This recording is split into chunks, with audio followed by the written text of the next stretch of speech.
नमस्कार दोस्तों, स्वागत आप सभी का आज के मुख्य समाचार के इस वीडियो में। जी हां दोस्तों, आज के इस वीडियो में हम आपको कोरोना वायरस की लाइव अपडेट देंगे। साथ ही देश और दुनिया में कोरोना वायरस को लेकर कौन सी बड़ी खबर अपडेट निकल कर आ रही है, उन सभी की सटीक जानकारी देंगे। साथ ही दोस्तों, मोदी सरकार की तरफ से कौन से बड़े ऐलान किए गए हैं उनकी भी जानकारी देंगे। लेकिन दोस्तों, वीडियो में आगे बढ़ने से पहले आपसे एक छोटी सी रिक्वेस्ट है, अगर आप भी चाहते हो कि भारत में फैली कोरोना महामारी बिल्कुल खत्म हो जाए तो इस वीडियो पर दिल से एक लाइक जरूर कीजिए, साथ ही वीडियो को ज्यादा से ज्यादा शेयर कीजिएगा। और दोस्तों, वीडियो के नीचे दिए गए इस लाल बटन को दबाकर चैनल को जरूर सब्सक्राइब करें, तो बेल आइकन भी जरूर दबाएं ताकि आपको दिन भर की बड़ी खबरों की अपडेट लगातार मिल सके। तो चलिए दोस्तों, एक एक करके सभी बड़ी खबरों के बारे में जान लेते हैं। तो दोस्तों, आज की पहली बड़ी खबर अपडेट निकल कर आ रही है कि कोरोना वायरस की लाइव अपडेट। केंद्रीय स्वास्थ्य एवं परिवार कल्याण मंत्रालय की ओर से जारी आंकड़ों के मुताबिक पिछले 24 घंटों में 9,887 नए मामले सामने आए और 294 लोगों की इस दौरान मौत हुई है।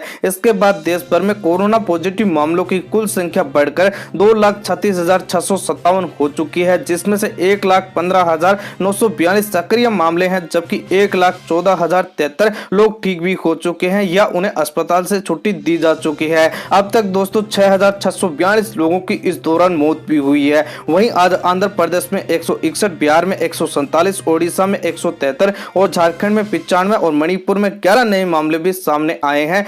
इसी के साथ ही दोस्तों, बड़ी खबर अपडेट निकल कर आ रही है कि बड़ी खबर है, ट्रेन में टिकट बुक कराने के बदल गए हैं नियम, अब जरूरी है ये जानकारी देना। जी हां दोस्तों, आपको बता दें कि कोरोना संकट और लॉकडाउन के बीच ही इंडियन रेलवे लगातार ट्रेनों की संख्या को बढ़ा रहा है। संक्रमण से बचाव के लिए सिर्फ कंफर्म टिकट पाने वाले यात्रियों को ही रेल में यात्रा करने की इजाजत है। Indian railway catering and tourism corporation यानी IRCTC ट्रेनों के चलने के साथ ही करंट टिकटों की बुकिंग को भी शुरू कर दिया है। साथ ही अब कोरोना को देखते हुए रेलवे ने रिजर्वेशन टिकट के फॉर्म में बदलाव किया है। जी हां दोस्तों, आपको बता दें कि अब यात्रियों को उसमें अपना पूरा नाम, मकान नंबर, गली, कॉलोनी, शहर और तहसील और जिले की जानकारी भी भरनी होगी। मोबाइल नंबर भी भरना होगा जो कि यात्रा के दौरान आपके पास रहेगा, वही आपको मोबाइल नंबर फॉर्म में डालना होगा। इसी के साथ ही आपको बता दें कि आप रिजर्वेशन काउंटर से टिकट लें या फिर IRCTC की वेबसाइट या ऐप से भी टिकट बुक करते हैं, तब भी आपको यह जानकारी भरनी होगी। ऐसे में ये सवाल उठने लगे हैं कि इससे टिकट बुक कराने में देरी होगी और जब तक फॉर्म भरेंगे तब तक टिकट खत्म हो जाएंगे और दलाल उन पर कब्जा कर लेंगे। लेकिन रेलवे ने सफाई दी है कि एक फॉर्म भरने में 70 सेकंड से ज्यादा समय नहीं लगेगा। दरअसल राज्यों ने कोरोना के बढ़ते मामलों को देखते हुए लोगों के पलायन से जुड़े आंकड़े साझा करने का अनुरोध किया था, उसके बाद ही रेलवे ने यह नया नियम लगाया है। इसी को देखते हुए रेलवे ने अपने centre for railway information system यानी कि क्रिस के सॉफ्टवेयर में भी बदलाव कर दिया है। अब सभी को ये फॉर्म भरना अनिवार्य होगा, वरना आपकी टिकट कैंसिल कर दी जाएगी। इसी के साथ ही दोस्तों, बड़ी खबर अपडेट निकल कर आ रही है कि महामारी की वजह से मोदी सरकार का बड़ा फैसला, मार्च 2021 तक नहीं शुरू होगी कोई भी नई स्कीम। जी हां दोस्तों, आपको बता दें कि महामारी के दौरान देश में लॉकडाउन लागू हुआ है और साथ ही इकोनॉमी भी लॉक हो चुकी है। राजस्व में काफी नुकसान हुआ है, सरकार का खर्च भी काफी ज्यादा बढ़ गया है। हालात का असर सरकारी योजनाओं पर दिखने लगा है। देश को 20 लाख करोड़ रुपए का राहत पैकेज देने के बाद अब मोदी सरकार ने एक और बड़ा फैसला लिया है। केंद्र सरकार ने सभी तरह की नई योजनाओं पर पूरी तरह से रोक लगा दी।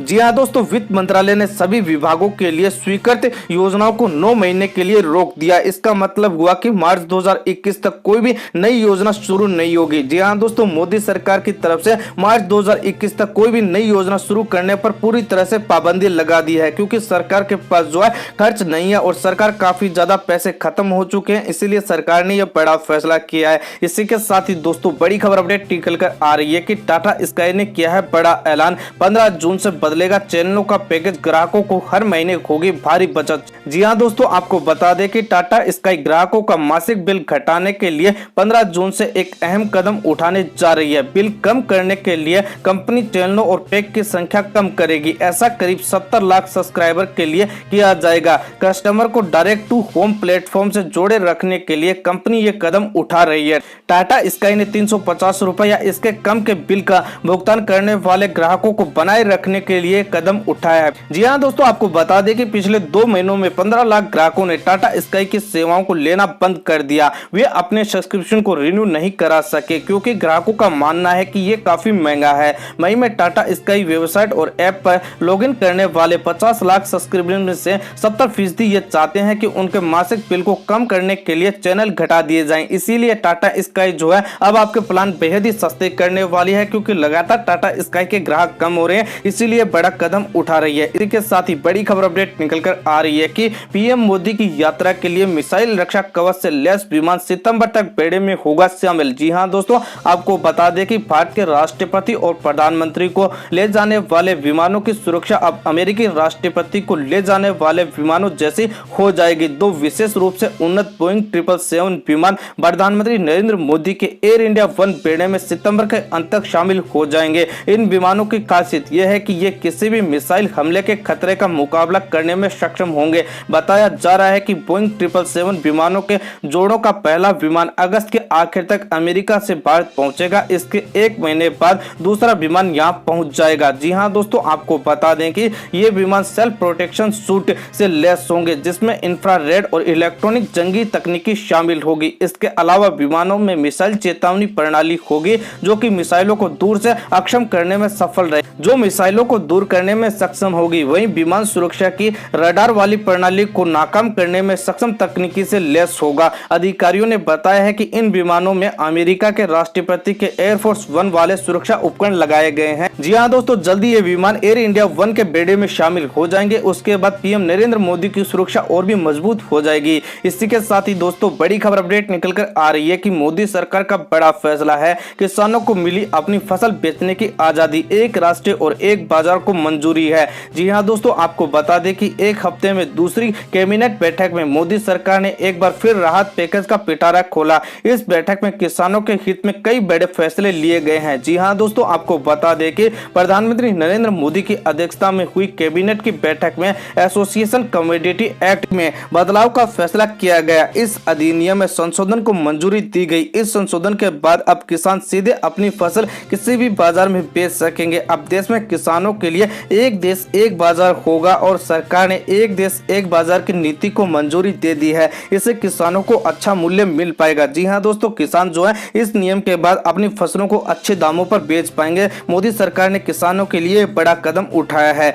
इसी के साथ ही दोस्तों बड़ी खबर अपडेट निकल कर आ रही है कि आंखों से भी फैल सकता है कोरोना वायरस। जी हां दोस्तों, आपको बता दें कि कोरोना वायरस आंखों के जरिए भी फैल सकता है। अभी तक विशेषज्ञों का मानना था कि मुंह और नाक के जरिए ही वायरस शरीर में प्रवेश करता है, इसीलिए लोगों को मास्क पहनने की सलाह दी जा रही थी। लेकिन अमेरिकी एकेडमी ऑफ ऑप्थेल्मोलॉजी का अध्ययन सामने आ चुका है, जिसे लेकर दिल्ली के नेत्र रोग विशेषज्ञों ने भी लोगों को सचेत रहने की अपील की है। जी हां दोस्तों, आपको बता दें कि आई7 क्लिनिक के निदेशक डॉक्टर संजय चौधरी का कहना है कि यदि कोई संक्रमित व्यक्ति नजदीक होकर खांसता है या छींकता है तो कोरोना नाक, मुंह के साथ ही आंखों के जरिए भी दूसरे व्यक्ति को बीमार कर सकता है। इसीलिए सभी लोगों को सावधान रहने की जरूरत है, साथ ही सोशल डिस्टेंसिंग का पालन करने की जरूरत है। इसी के साथ ही दोस्तों बड़ी खबर अपडेट निकल कर आ रही है कि WHO ने जारी की है मास्क पहनने के नए दिशा निर्देश। आपके लिए जानना है जरूरी। जी हां दोस्तों, आपको बता दें कि विश्व स्वास्थ्य संगठन यानी WHO ने अब मास्क पहनने संबंधित नए दिशा निर्देश जारी कर दिए हैं। वैश्विक स्वास्थ्य एजेंसी की नई गाइडलाइन में कहा गया है कि लोगों को उन जगहों पर मास्क पहनना चाहिए जहां पर सोशल डिस्टेंसिंग के नियमों का पालन नहीं किया जा सकता। साथ ही इनकी बनावट और सामग्री क्या होनी चाहिए इसकी भी जानकारी दी है। जी हां दोस्तों, ऐसे होने चाहिए आपके मास्क। विश्व स्वास्थ्य संगठन ने मास्क की क्वालिटी को लेकर भी जानकारी दी है। फेस मास्क को बाजार से खरीदा जा सकता है और घर में भी बनाया जा सकता है, लेकिन उसमें 3 परतें होनी चाहिए। सूत का अस्तर होना चाहिए, पॉलिएस्टर की बारीक परत होनी चाहिए और बीच में पॉलीप्रोपाइलिन की बनी हुई फिल्टर जैसी परत होनी चाहिए। वही मास्क सबसे लाभदायक होता है और वही मास्क कोरोना को रोक सकता है। इसी के साथ ही इन जगहों पर आपको मास्क पहनना जरूरी है। विश्व स्वास्थ्य संगठन की तरफ से कहा गया है कि देशों को अपने यहाँ भीड़ भाड़ वाली जगहों पर मास्क पहनने के लिए लोगों को प्रोत्साहित करना चाहिए। साथ ही ऐसी जगहों पर भी जहाँ पर कम्युनिटी ट्रांसमिशन जैसी स्थिति हो, जैसे कि रेलवे, बस जैसी भीड़ भाड़ वाली जगहों पर मास्क का इस्तेमाल किया जा सकता है। इसी के साथ ही दोस्तों बड़ी खबर अपडेट निकल कर आ रही है कि हरियाणा में आज से अंतर्राज्यीय बस सेवा शुरू है। ऑनलाइन मिलेगी टिकट, गाँव में भी दौड़ेंगी बसें। जी हाँ दोस्तों, आपको बता दें कि अनलॉक 1 में हरियाणा सरकार अपनी बस सेवाओं को विस्तार देने में जुटी हुई है। राज्य के भीतर कई जिलों में कुछ बसों के संचालन के बाद अब गाँव के 200 से अधिक रूटों पर भी बसें चलेंगी। बसें शाम को जिस गाँव में अपना आखिरी फेरा लगाएंगी उसी गाँव में उन बसों को ठहराया जाए। वापस आने की बजाय ये बसें सुबह यात्रियों को गाँव से लेकर वापस लौटेंगी। जी हाँ दोस्तों, हरियाणा सरकार ने पूरे राज्य के अंदर बसों के संचालन को अनुमति दे दिया। धीरे धीरे पूरे ही देश में बसों का संचालन शुरू किया जा रहा है। तो दोस्तों ये थी आज दिन भर की बड़ी खबरें, बड़ी अपडेट, मुख्य जानकारी। उम्मीद आपको वीडियो पसंद आया होगा तो लाइक करें, शेयर करें। साथ ही वीडियो के नीचे दिए गए इस लाल बटन को दबाकर चैनल को जरूर सब्सक्राइब करें। तो बेल आइकन भी जरूर